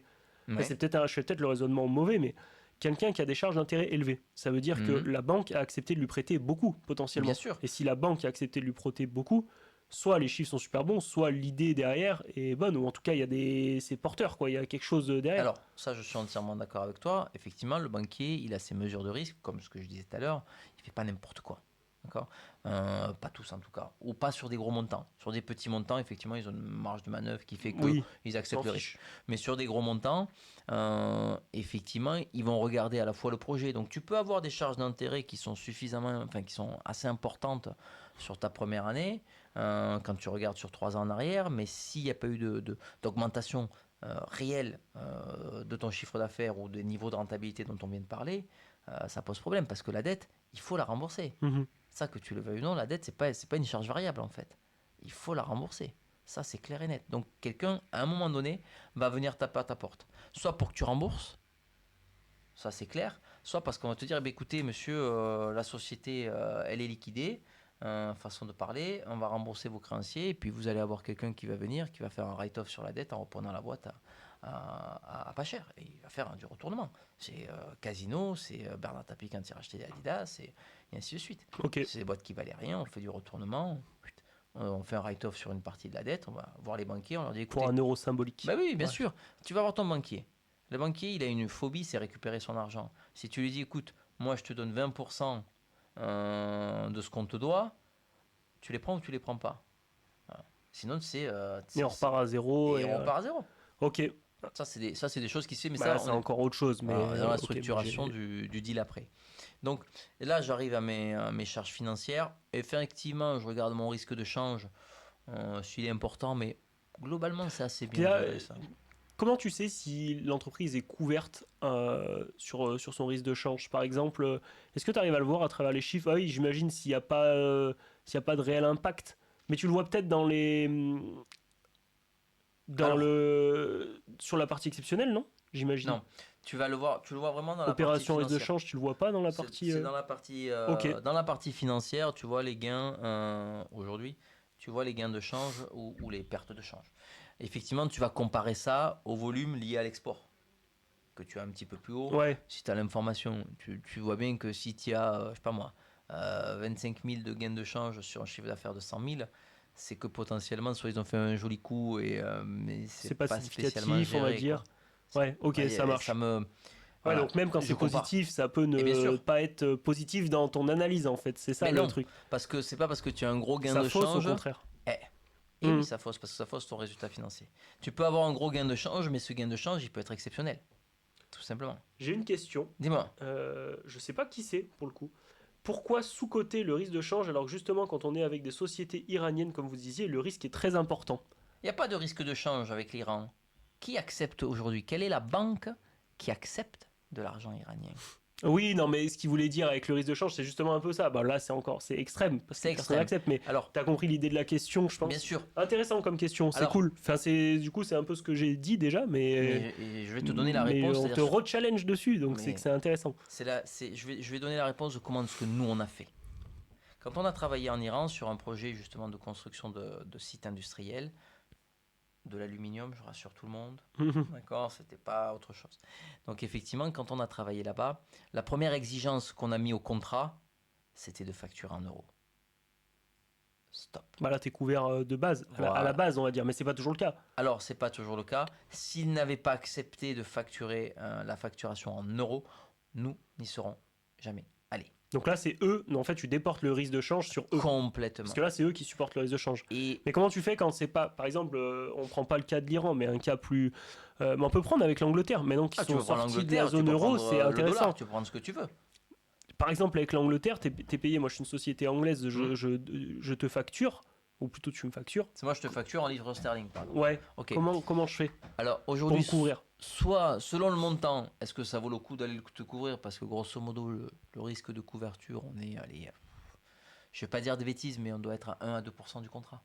D'accord, ok. Ce qui est à la fois représentatif sans trop l'être. D'accord? Donc, moi aujourd'hui, je suis, et ça c'est mon raisonnement de comptable, de contrôleur de gestion, je préfère accorder 2% de RAB sur une facture et de facturer en euros et de transférer mon risque de change. Ça c'est Ok, tu te une couvres base. direct pareil. Sur tous les contrats qu'on a fait, ça a été toujours le premier truc qu'on a fait. Essayez. Mais tu trouves facturer en quoi? euros. Tu trouves un fiduciaire là? Tu te déportes sur qui pour, Ah non, c'est le client. Ok, tu te déportes sur le client, d'accord. Donc complètement. toujours. C'est Ah oui, le client. t'es prêt à lui facturer plus pour. Enfin, Alors, t'es je prêt le à payer facture. plus pour. Oui, mais je lui facture à la fin moins. Mm. C'est-à-dire que sur la facture, je dis écoute, on enlève 2%, tu supportes le risque de change. Ouais, donc c'est quand même quelque chose. Donc la question était Bien sûr. intéressante. Mais C'est, bien sûr. faut pas sous-coter, comme c'était posé dans la question, le risque de change. Alors, c'est un risque réel. Tu regardes bien si sûr. ça a un impact réel. Bien Et sûr. si ça a un impact réel, c'est un vrai problème. C'est-à-dire que C'est ça. il y a quand même aujourd'hui des façons de se couvrir. On peut se couvrir du risque de change. On va aller acheter du dollar, on va aller se démerder. Oui, ce que tu disais, c'est pour revenir, je pense, pour On répondre le du fait. coup à ta question, c'était pas, c'est désolé si c'était, ça a été perçu comme ça. Je pense que ce que David voulait dire, tu me diras si c'est vrai. À mon avis, si c'est significatif, des fois tu te dis ah bah peut-être c'est mal géré, mais en reprenant, je peux arriver à mieux gérer ce risque de change. C'est Oui, ça un parce peu que l'idée pour derrière. moi, c'est exceptionnel. C'est-à-dire que le risque de change, Pas un aujourd'hui, non, avec des process, on va pouvoir le gérer. Ok. Est-ce que dans le chat, voilà, est-ce que ça répond à ta question? Et si ça répond pas, auquel cas on pourra peut-être essayer. Je pourrais essayer On du va y coup revenir. de re-challenger David dessus. Mais voilà, si ça répond à ta question, si tu peux me mettre un petit message dans le chat, c'est cool. Voilà. Bon, parfait. Donc on continue, on descend. Ouais. Et là, effectivement, on arrive à ma partie exceptionnelle qui, pour l'info, mais tout le monde là, hein, maintenant, à la fin de l'année, ça y est, c'est fini. Hein. L'exceptionnel, il n'y en a quasiment plus. On remonte ça dans mon exploitation. Mais même si ça remonte dans mon exploitation, on aura toujours, je dirais, une vision sur mes cessions d'actifs, parce que ça, c'est clé. Pourquoi est-ce que j'ai vendu mon actif? Pourquoi est-ce que ça sort de mon bilan? Est-ce que j'ai réalisé une plus-value ou pas? Parce que, effectivement, on va avoir une vision qui est plus représentative de l'exploitation de la boîte en remontant certains éléments. Mais c'est vrai que moi, quand j'étais étudiant, entre guillemets, on m'a expliqué que quand on a une société qui devient positive parce qu'elle a vendu, entre guillemets, les bijoux de famille, c'est pas bon. Ouais, j'imagine. Eh oui, puisqu'on a des sociétés où le REC, c'est pas bon, il est négatif, mais pour autant, vous avez un résultat net à l'en bas qui est positif parce que justement, on a vendu, cédé des immobilisations et on a fait de la plus-value. Tout simplement. Ok. Donc effectivement, je descends j'arrive à mon résultat net. Alors je regarde si on paye des impôts, il faut toujours payer un petit peu d'impôts. Ok, ça c'est clair et net.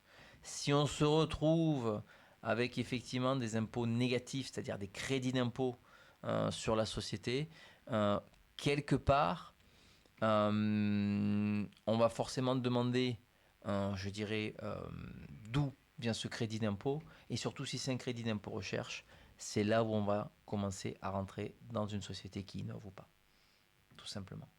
Donc voilà un petit peu ce que je regarde finalement sur mon bilan, sur mon compte de résultat, pardon.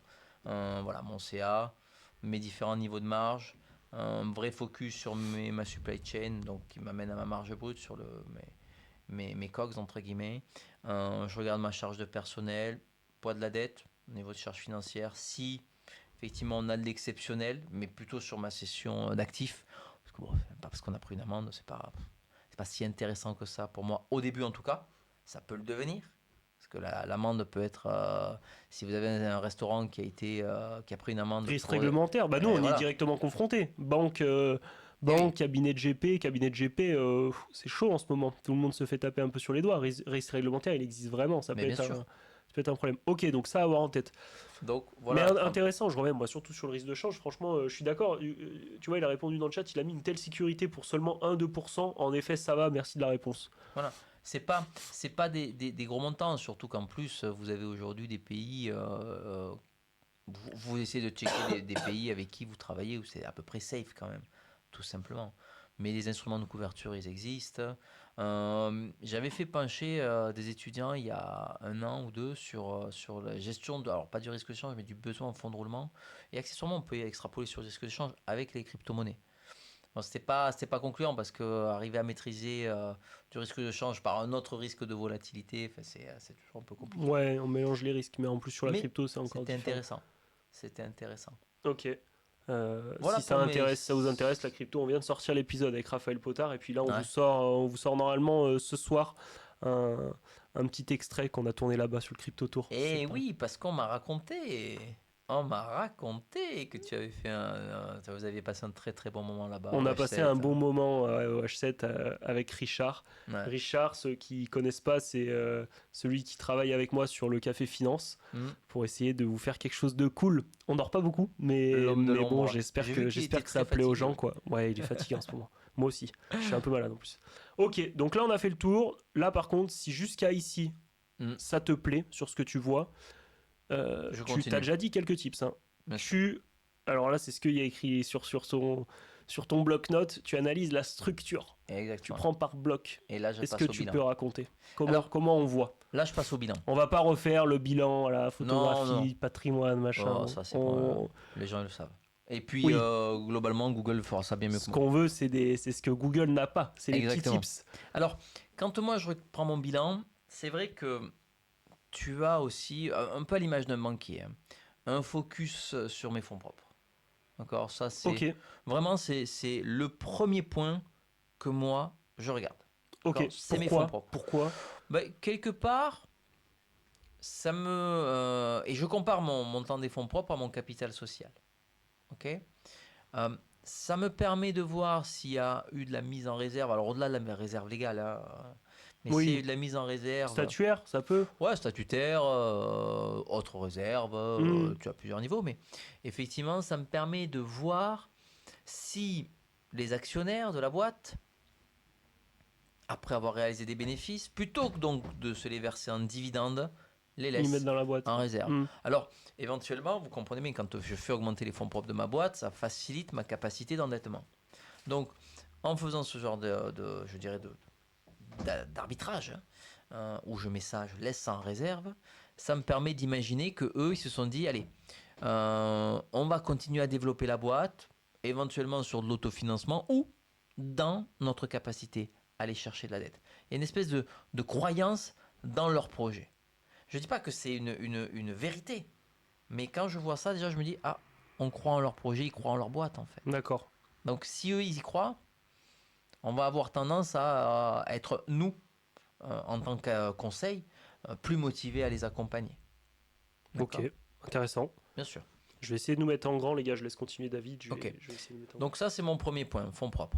Maintenant, je regarde aussi la trésorerie. D'accord. Mes fonds propres, mon cash.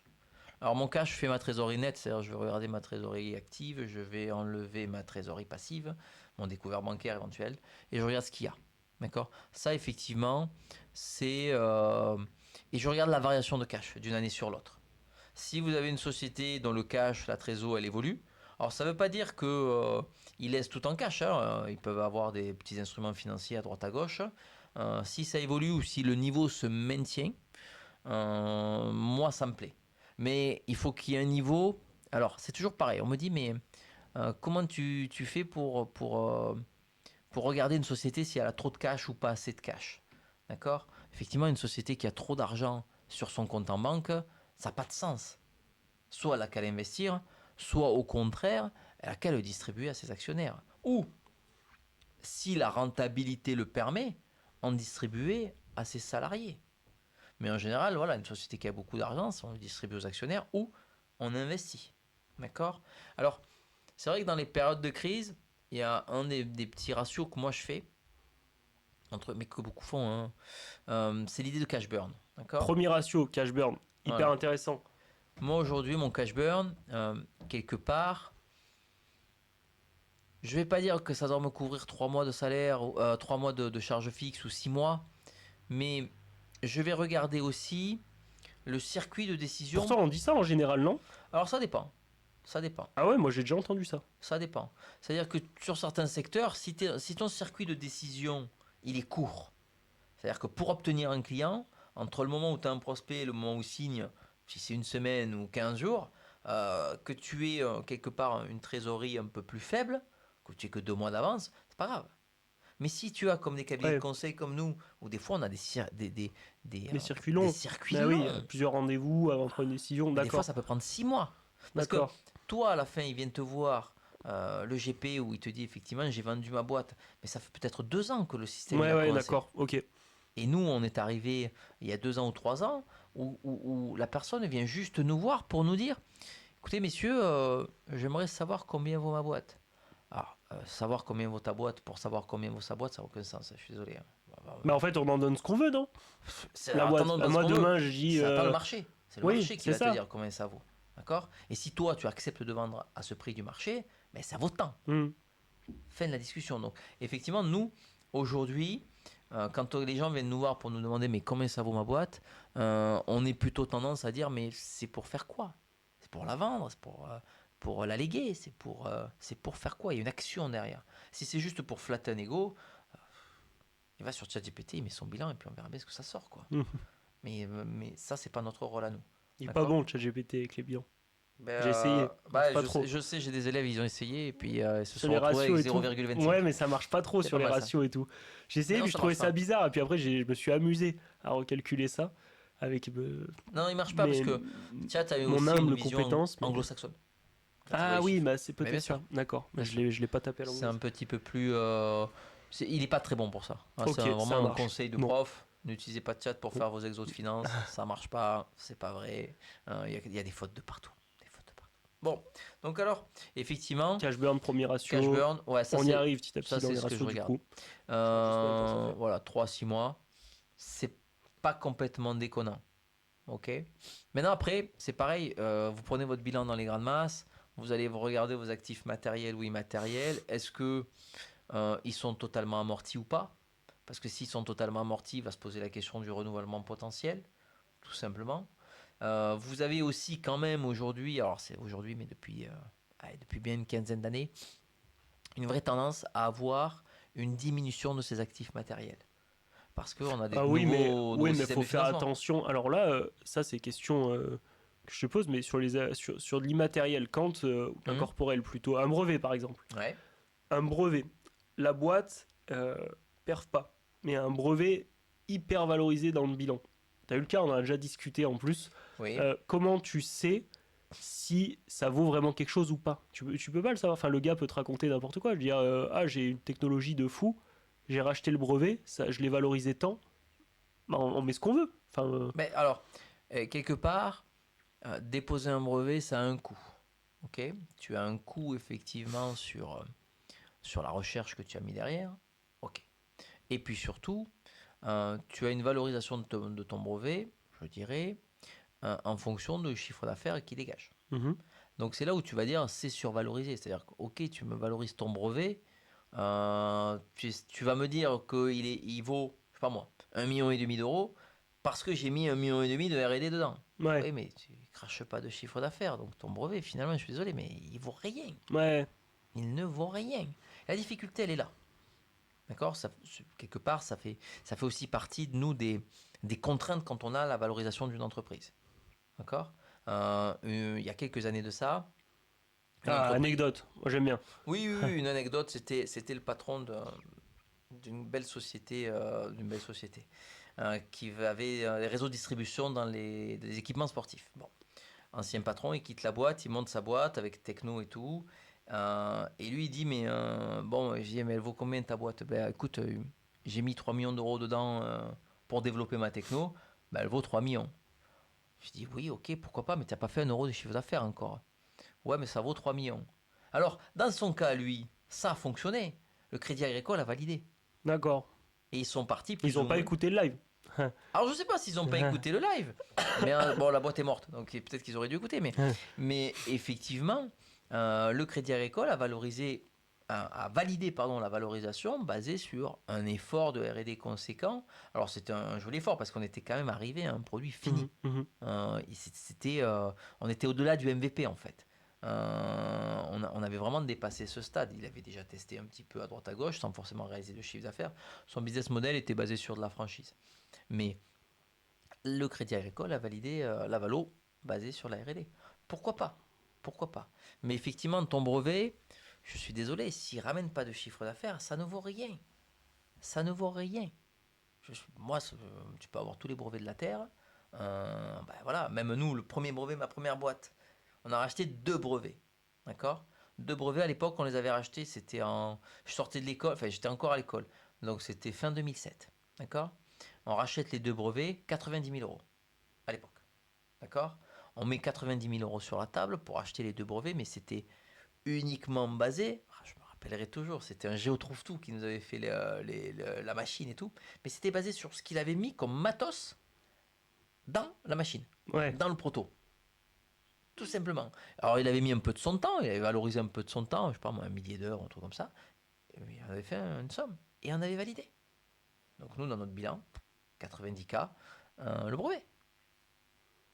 Donc elle était intéressante la question quand même, parce que bien sûr qu'elle est intéressante. Faut se poser vraiment la question, mais si on le sait pas, on peut pas le deviner, quoi. Je veux dire, faut pas faire confiance aux chiffres, c'est ça que je veux dire. C'est ça qui est compliqué. Alors c'est toujours intéressant d'avoir des brevets dans un bilan, parce que ça veut dire que la société est propriétaire de ces brevets, parce que le montage fréquent qu'on peut faire, c'est vous avez entre guillemets une personne physique, toi ou moi, on détient le brevet et on le loue à la société qui va l'exploiter. Et à ce moment-là, effectivement, la boîte peut être dépossédée de son innovation, de sa techno, quoi. Tout simplement. Surtout le jour où tu la vends.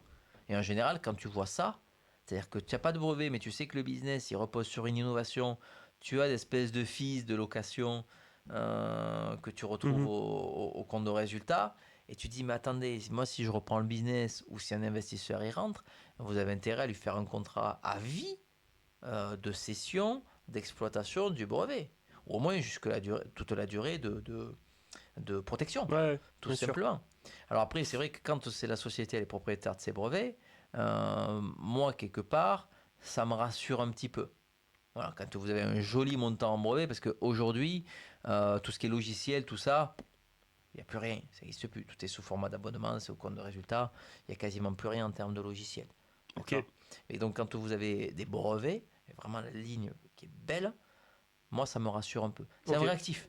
C'est un vrai actif. Après, peut-être qu'il n'est pas suffisamment exploité, mais c'est un vrai actif. Ok, ça marche. Et après, il descend.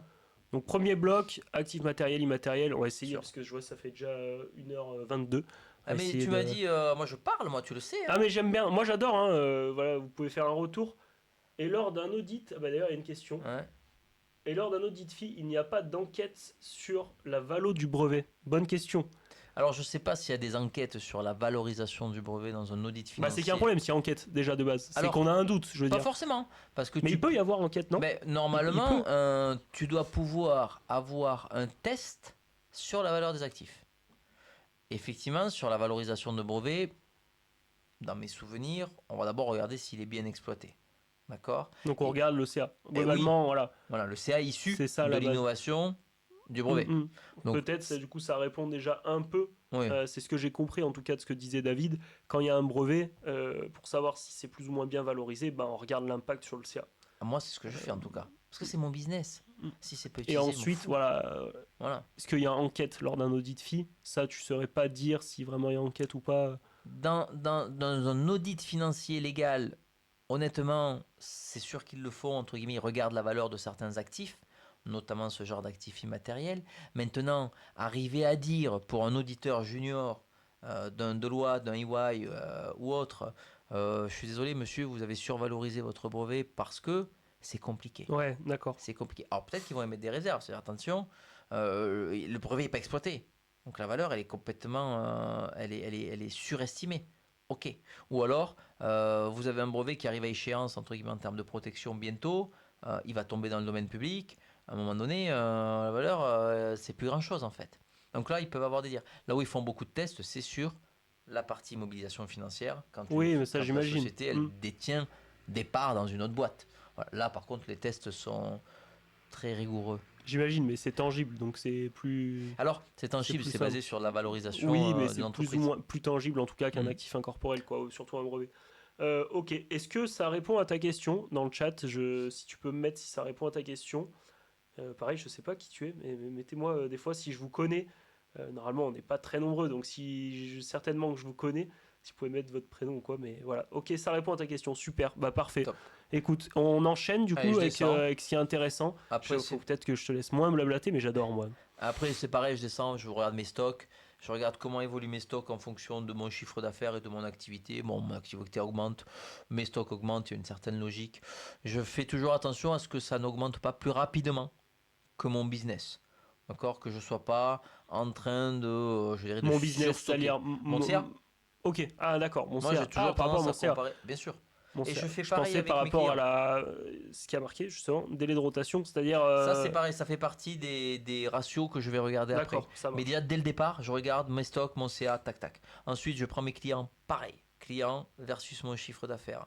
Euh, J'essaye de faire en sorte à ce que mes créances clients ne dépassent pas 60 jours, en fait. Mhm. C'est une règle de base. C'est qu'on s'impose pas, on n'a pas force de vente. Enfin, Mais après, ça si dépend nos de ton cycle fournisseurs veulent aussi. pas nous. Oui, mais je Ton veux client. dire, si on accepte d'être payé super tard, c'est bizarre quand même, non?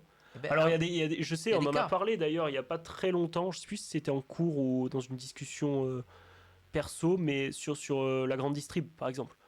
Eh oui, mais tu fais quoi? Tu acceptes? Parce qu'on a des délais négatifs. Parce que. Mais quel est ton pouvoir de négociation sur Carrefour? Toi, tu es un producteur artisanal d'un produit Ouais, bah, c'est un quelconque. problème, surtout. Tu fais Carrefour, quoi? c'est un problème. Mais. Tu fais rien. Si tu veux être référencé chez un Carrefour, Auchan, Casino, je suis désolé, tu es obligé, entre guillemets, d'accepter non pas tes conditions de générale de vente, mais leurs conditions générales Mhm, d'achat. bien sûr.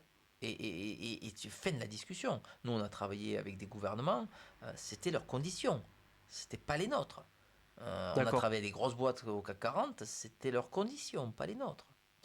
Ils te regardent même pas. Ouais, mais donc ça veut bien dire ça. Bien sûr. Si tu acceptes des délais super longs, c'est que tu es dépendant de quelqu'un qui a plus de pouvoir que toi. Non? C'est Ah, mais trop bien résumé sûr. de dire ça? Ah Ah non, non, non, d'accord. mais bien sûr. Alors, tu peux aussi avoir dans certaines phases de la vie de ton entreprise, mais tu accordes des délais parce que tu rentres sur le marché, parce que Mhm. tout un tas de choses. Ça, c'est comme ça. Donc, effectivement, je regarde comme ça mes clients et après, ben, j'arrive à ma trésor dont on a parlé. Je remonte mon bilan, mes Ma fonds propres trésorerie. On peut la calculer de plusieurs manières différentes, notre trésorerie. pour. Eh ben, on en a parlé par exemple dans la semaine, on peut la calculer avec le BFR Ah oui, oui, et le oui, oui. FRNG, Bien sûr. mais pas que.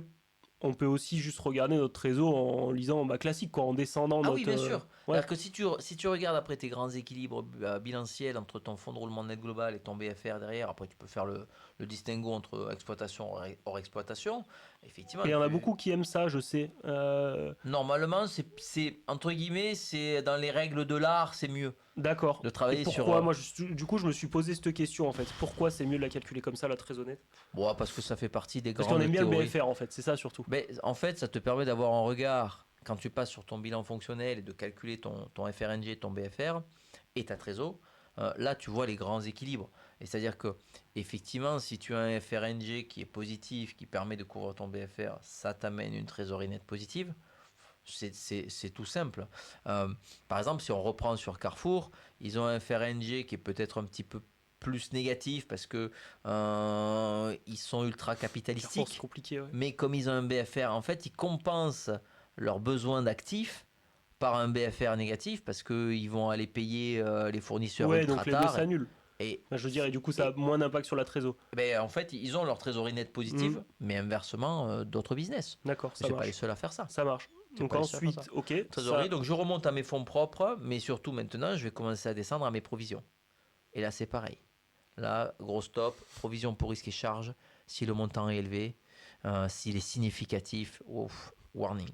Et c'est le plus gros des warnings. Aujourd'hui, quand nous, on regarde un business, c'est énorme. Alors, je suis aussi déformé parce que j'ai fait beaucoup d'industrie. Ouais, mais même, ça vaut pour tout, du coup, Oui, à peu près. mais quand tu es en industrie, les provisions pour risque et charges, tu as toujours des provisions liées au personnel pour tout ce qui est médaille du travail, ce genre de choses. Et pour risque environnemental. Alors, Ah, c'est là où tu disais il y a un loup, et ouais, c'est ce que tu expliquais tout à l'heure, on bien en sûr, revient à l'anecdote. bien sûr. Ok. Et en phase d'audit, tu peux arriver à largement baisser le prix d'une boîte si tu fais toi ton contre-audit environnemental et que tu vas aller chercher des vieux Je le retraités savais absolument pas. Et apparemment, qui ça a l'air d'être savent, un loup énorme, du coup. bien sûr. Sur l'environnement, d'accord. Ah Provision oui, pour oui. risque et charge sur Nous, on l'environnement. avait, sur une des opérations, le vendeur avait provisionné quelques millions d'euros, et quand je dis quelques, c'est quelques millions d'euros pour dépolluer le site. On a fait venir sur site des retraités en tant que consultants extérieurs pour nous expliquer, attention, là il y a des barils enterrés, personne ne le sait. On a fait creuser le cabinet d'audit indépendant environnemental, ils ont trouvé les barils, la provision était doublée. Ah oui. Le Donc quand on prix de parle la de quelques boîte a millions, bah diminué oui, j'imagine. grandement. D'accord, ça marche. Ok, donc ça, super important. Là, Voilà. tu as donné pas mal de tips hein, quand même, c'est intéressant. Depuis tout à l'heure, on discute, c'est vrai qu'on le fait un peu à la cool comme ça aujourd'hui, mais c'est quand même super intéressant. On apprend vraiment des trucs, quoi. C'est ça que j'adore, moi. Et Ok, après, j'arrive à mes dettes. ouais, intéressant. Structure de la dette Dette de base. bilancielle, ok. Voilà. Structure de la dette. Là, je fais une comparaison, mais simple. Dette sur fonds propres. Voilà. Qui possède la boîte? Est-ce que c'est... Beaucoup utilisé. Peut-être Ah, sur bien fonds sûr. propres, c'est hyper courant. Qui possède la boîte? Qui c'est mes banquiers qui ont droit, entre guillemets, de vie ou de mort sur moi? Ou est-ce que c'est les actionnaires? Ça, c'est un réflexe de base. Voilà. Et en général, il faut toujours que mes dettes soient inférieures à mes fonds propres. C'est ce que tu... C'est traditionnel. Ok, ok. Dette Sur une inférieure à mes société qui fonds a un propres, peu d'existence quand même. Hein. Quand vous êtes une société qui a 2 ans, 3 ans, c'est ce que tu disais, les c'est VC. normal si on est financé par la dette. Ouais, Exactement. ok. Et même dans des projets d'État, là on est en train de monter un projet au Sénégal, on est autour de 2,5 milliards de dollars, il y a 70%, c'est de la dette. Hein. Putain. Donc ça c'est pas grave, sur ce genre de projet, c'est de la dette. Oui, mais donc tu as d'autres impacts sur d'autres plans de toute cette classe-là. Tu peux pas faire de la dette pour faire de la dette. C'est-à-dire que ça Non. finance quelque chose voilà, qui a Ah oui, du bien sens sûr. derrière, etc. On rentre dans d'autres choses. Mais Bien ok. sûr. Mais ratio dette Donc sur fonds dette, propres. et puis je vois, ça finit avec les... On est bientôt à la fin. Bien sûr. Et alors après ça finit avec les grands équilibres. Alors, juste avant les grands équilibres, c'est pareil, c'est les dettes fournisseurs, dettes envers l'État. Ah oui, tu Voilà. prends Et le... les salariés. Parce que ça t'intéresse d'avoir le rang... Je l'ai dit à quelqu'un d'ailleurs qui savait plus comment ça s'appelait ce rang-là. C'est rang chirographère, si Le je rang me souviens bien. chirographère, Ouais. tout à fait. Mais Qui j'étais content de passe le avant les sortir. autres. Oui, c'est ça. Voilà. Parce qu'on prend souvent l'exemple des obligues. Mais par exemple, voilà, on parlait, on en a parlé il n'y a pas très longtemps là, de dette senior, dette junior, dette mezzanine même. dette On l'a mezzanine. pas abordé la dette mezzanine, mais c'est intéressant aussi. Ça, c'est des choses que tu regardes. La structure de la dette, on structure de va la dire. dette, oui. Mais je le regarde dans un deuxième temps. Tu vois, je suis plus préoccupé par le niveau global de dette Ouais. que Et par la ensuite, tu structure rentres. Voilà. interne de la D'accord, dette. ça se fait en deux étapes. Ouais. Voilà. Moi, c'est le niveau global de la dette. Et après, tu vois, ça me préoccupe plus quand j'ai une grosse dette URSSAF. Ah bah oui, parce que ça veut dire qu'il y a forcément il y a un problème. Ça veut dire qu'à un moment, il y a un problème. Et il faut toujours comprendre, je reviens à ce que je disais tout à l'heure, le pouvoir de nuisance des parties prenantes.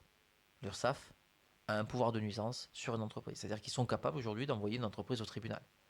Sans problème. Bah, D'accord. l'URSSAF, ça fait peur à n'importe qui, je pense. Et ça fait peur à n'importe qui. C'est une partie prenante qu'il faut gérer. Si elle est bien gérée, tout va bien. C'est pareil, les fournisseurs. Si j'ai des fournisseurs critiques que j'ai pas payés, si je vois ma dette fournisseur et effectivement mon délai de rotation fournisseur qui est beaucoup trop important, je suis désolé. C'est qu'à un moment donné, suffit qu'il y en ait un qui débranche la prise, il dit ben, écoute, je te livre pas. Tu me payes pas, je ne te livre plus. Ton business s'arrête. J'aime bien comme tu racontes, c'est rare d'avoir un prof de finance, surtout d'une école comme ça, qui parle aussi détente sur tous ces sujets. Moi j'adore, franchement c'est trop bien. C'est rare, franchement je pense qu'il y en a beaucoup du coup qui auraient aimé ou qui aimeraient t'avoir en cours parce que c'est plus détente quand même. À un moment donné c'est la vraie vie. Et je voulais finir, donc là tu as évoqué la typologie de la dette, etc. Et ensuite on arrive sur les grands équilibres, le BFR et tout. Et si ça te va, alors tu l'as pas préparé mais je te pose la question, est-ce que ça te va si on explique une ou deux méthodes de calcul de valo? Par exemple dans les grandes lignes. Dans les grandes lignes la méthode DCF, on peut l'expliquer dans les grandes lignes. Est-ce que tu pourrais expliquer dans les grandes lignes comment ça marche? Moi, ça m'intéresserait. Mais je sais qu'il y en a d'autres. Tu peux utiliser. Alors, il y en a que je connais pas. Alors, si tu as une méthode de valo un peu moins connue, comme ça, on fait une très connue et une un peu moins connue et on clôture là-dessus. Si ça te va. Je te laisse expliquer juste la fin et après, on finit sur ça. Comme ça, je trouve que c'est plutôt cool. Alors, c'est vrai qu'après, une fois que j'ai fait tout ça, c'est là où je commence à faire mon ROE, mon ROA, mon ROCE, ce genre d'éléments. D'accord. Et tu peux expliquer les ratios vite fait? ROE, ROI, ton ROE, ROA, ROCE. Alors, ton ROE, les 4. Tu prends ton résultat d'exploitation et tu le compares à ton equity. D'accord. À tes fonds propres. C'est-à-dire ce qu'a mis les actionnaires. Après, ton ROA, si mes souvenirs sont bons, ça c'est pareil, c'est pas des choses que je regarde vraiment. C'est mon résultat net. Ramené sur mon total d'actifs. D'accord, ça te permet de voir entre guillemets si ton actif il génère quand même quelque chose. Parce que le but d'un actif, que ce soit tes stocks, tes clients, mais le but de ton actif, c'est de t'en servir pour produire de la richesse. Si ça ne produit pas de richesse, c'est pas ouf. Et ton ROCE, pareil, si tu vas ramener ton résultat d'exploitation sur les sur les capitales employés. D'accord. Donc en général, tu prends ton fonds propre, ta dette liée à un investissement. Et tu fais ça et ça te donne. Pareil, c'est est-ce que quelque part le financement que tu mets dans ta boîte te ramène quelque chose. Ok. Après, effectivement, ces ratios-là, ils sont intéressants, mais ils ne vont pas m'amener plus de regard sur le business. D'accord. Tous les ratios, ils sont intéressants d'avoir. D'accord. Mon délai de rotation client, mon délai de rotation fournisseur, mais même tous les autres, mais les ratios de liquidité, que ce soit liquidité générale, immédiate. D'accord. Est-ce que mon actif circulant me permet de couvrir mon passif circulant et ainsi de suite. Est-ce que ma trésorerie aujourd'hui, tiens, tu voulais voir une société qui avait beaucoup trop de trésorerie. Quand tu prends une liquidité générale, liquidité réduite, pardon, supérieure à 1, tu te dis putain, mais en fait le mec il a plus de cash dans sa caisse, dans son compte en banque, qu'il a de dette circulante. Liquidité réduite, c'est quoi exactement liquidité C'est ta trésorerie, réduite ta trésorerie nette, entre guillemets, à ramener, entre guillemets, à ton passif circulant. D'accord, c'est ça. Est-ce que ce que j'ai sur mon compte c'est ce que tu as vraiment quoi. Ce que j'ai sur mon compte en banque aujourd'hui me permet de rembourser fournisseurs, État, et ainsi de suite. D'accord. Si aujourd'hui ce que tu as en banque te permet de payer tout ça, là tu as beaucoup trop de trésor. D'accord, si supérieur à 1, ça veut dire que c'est trop grosso modo, il faut que ça représente 20%. Intéressant, je l'avais même pas. Mais ça paraît logique en fait. Mais et tu vois ce que je veux dire? C'est-à-dire qu'à un moment donné, ton ratio il est là pour compléter ce que toi tu as regardé, tu as dit mais ils ont trop de cash en fait. Avec ça, je peux tout payer. Ah putain, ça c'est intéressant comme ratio. Ils ont beaucoup trop de cash. Je sais pas si vous l'aviez, s'il y en a qui peut dire, voilà, je sais pas si vous avez appris des trucs, etc. Quand on est étudiant, franchement, moi je l'avais pas. Et je pense que pourtant j'en ai bouffé un peu quand même, l'analyse FI, même en perso et tout. Enfin, en tout cas, de l'analyse fonda, j'en ai bouffé un peu. Et je l'avais pas, enfin, je l'ai peut-être entendu, il me semble, ça me dit quelque chose, mais c'est pas quelque chose que je regarde en fait tout le temps. Et souvent, on parle de liquidité générale où tu prends tout ton actif circulant, ramené à ton passif circulant, et en général, on le regarde, actif circulant, passif circulant, voilà. Mais et là, tu te dis trésorerie nette, passif circulant, c'est intéressant. Ok. Et ensuite, du coup, on finit tranquillement sur une méthode de valo ou deux, voilà, une connue et une moins connue pour faire le truc cool et comme ça, on termine après. Si tu prends ta DCF aujourd'hui, ça devient une méthodologie ultra mathématique, entre guillemets, façon de parler, mais c'est une méthode théorique, d'accord, qui est basée, entre guillemets, sur tes free cash flow futurs, sur ton projet. Là, tu vois, c'est les free cash flow futurs actualisés, en fait. En gros, c'est ça. Mais dans la détermination de tes free cash flow futurs, tu as déjà tout un tas d'inconnus. C'est des free cash flow futurs qui sont liés, je dirais, à une vision comptable de ton business. Bon, tu utilises un taux d'actualisation, pardon. Alors, tu vas peut-être prendre un consensus de marché. Alors, aujourd'hui, on doit être à 12%, 11,5%, 12%, ça c'est un petit peu diminué parce que tu as un petit peu de détente sur les taux d'intérêt, mais on doit être autour de ça. D'accord? Donc tu utilises ce taux d'actualisation, mais 12, 11,5, 11. Une fois de plus, tu commences à rentrer dans ta valo une variable qui est discutable. Pourquoi pas 13? Pourquoi pas 10? D'accord? Et ensuite, tu vas commencer à... En ce moment, on fait beaucoup 11. Enfin, en tout cas, moi, 11 le aujourd'hui? dernier calcul avec Ouais. la méthode DCF, on était à peu près à 11. Mais bon, c'était déjà. Ça commence à faire un peu. Là, comme ça Euh, rebouge. Moi, quand j'étais à ta place, on était à 10%. D'accord. Dans les exercices, on était sur du 10, on avait des taux d'intérêt qui aujourd'hui, par exemple, mon prêt étudiant, moi, quand je l'ai fait à mon époque, alors j'ai fait un prêt étudiant, c'est pour financer ma première boîte, mais ça c'est une autre histoire, mais mon prêt étudiant, on était à 3,5%. D'accord, ok, ouais, donc rien à voir. Tu vois ce que je veux dire? Hum, hum. Et on était sur un taux d'actualisation à 10. Et on est descendu autour de 7 quand on avait des prêts à taux, des prêts étudiants à 0,8, 0,5. Et là, maintenant, on est vachement remonté sur. Parce qu'il y a eu beaucoup d'inflation, on est autour de 11-12, quoi. Tout Ok. simplement. Donc, ton DCF, tu vas actualiser. Tu prends ta valeur terminale qui, grosso modo, doit représenter entre 60 et 80% de ta valeur de ta boîte. D'accord?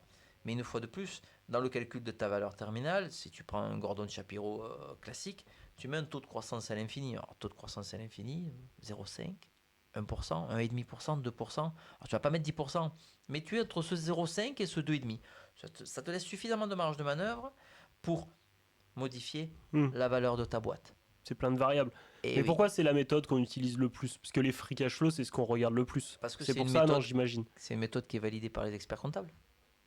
Ouais, mais il y a une raison, un Et expert c'est la comptable. raison. On a fait un live avec un expert comptable la semaine dernière Oh, euh, sur la holding. oh, Intéressant, j'aurais dû être intéressant. là. Mais tout, on a repris régime Très bien. Murphy, régime de l'intégration, Ouais. structure à 2 étages, à 3 étages même, les montages qui passent et qui passent pas pour facturer les sociétés filles notamment. Ah oui? Parce qu'il y a des trucs qui Et à passent pas 5 trop. étages avec une société à Dubaï, t'as pas dit ça? Non, on n'a pas fait. Mais Ah, on a fait un live sur l'expat par contre. ah d'accord, ok. Ça, c'est Sur bien. Ça. Dubaï. Enfin, on a fait un focus sur Dubaï parce que la convention est un peu spéciale. C'est particulier. Ouais. Mais on a repris les critères de l'OCDE, le 4A, le 4B, on a tout repris aussi, hein, Ah, mais après, la base. tu peux faire des choses propres. Mais C'était effectivement, intéressant. tu comprends bien que je reviens à mon expert comptable. Aujourd'hui, les experts comptables, ils ont une valorisation d'entreprise qui est basée principalement sur leur travail, donc sur une valorisation patrimoniale. D'accord? Et vous pouvez prendre par exemple l'actif net comptable corrigé.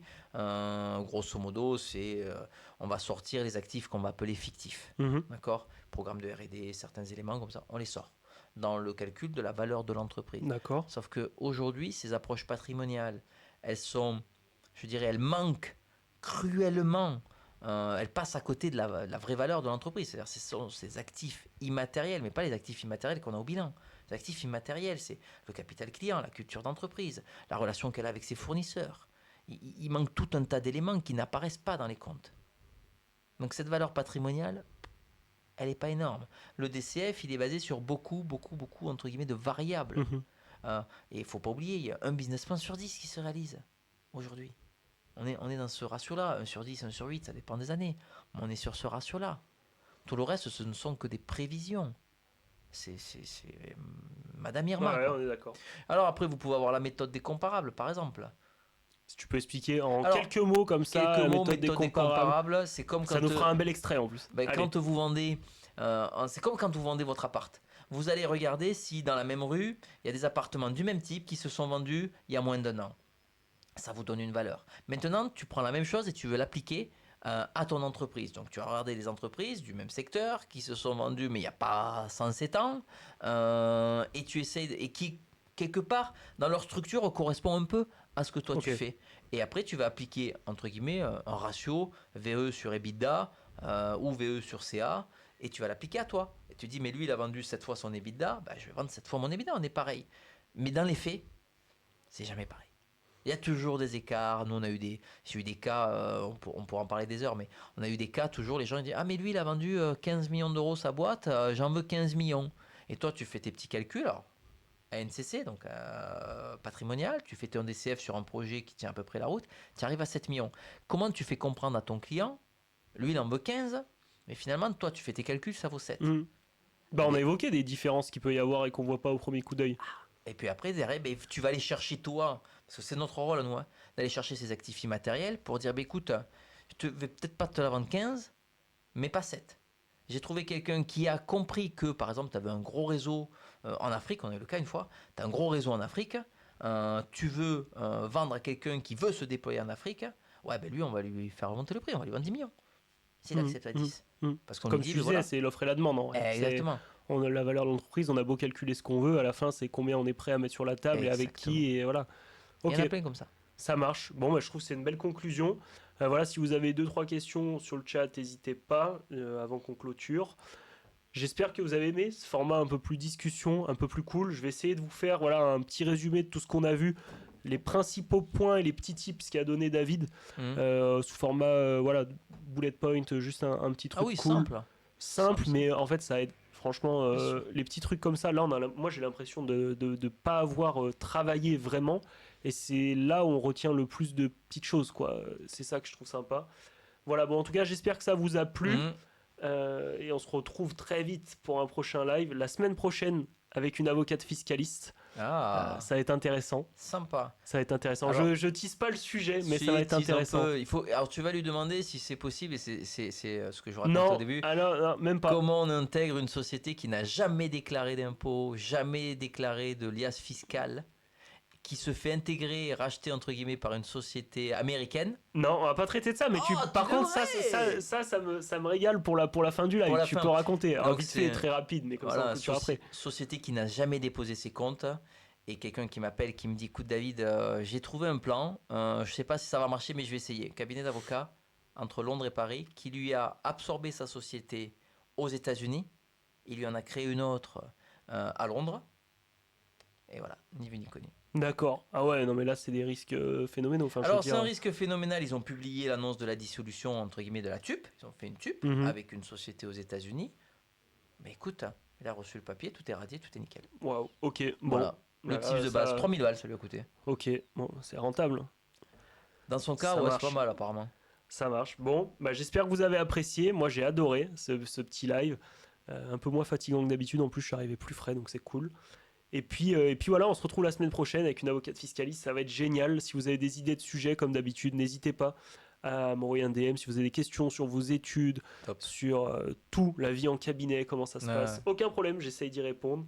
Voilà, top le live, hâte à la semaine prochaine. Et ben merci beaucoup. Allez, merci cool. beaucoup. On clôture sur ça. Merci, bonne soirée à tous. Au revoir.